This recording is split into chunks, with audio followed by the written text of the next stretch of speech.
This here is Victorinox, the manufacturer of the iconic Swiss Army knife.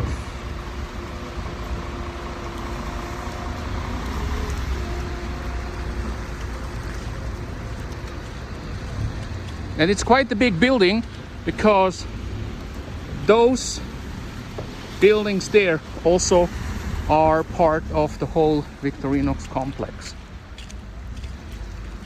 The company is over 125 years old and has always been based here in this area of central Switzerland.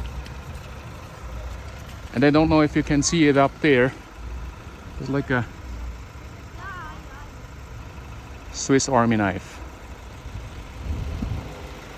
I will go check out the museum and of course the factory shop.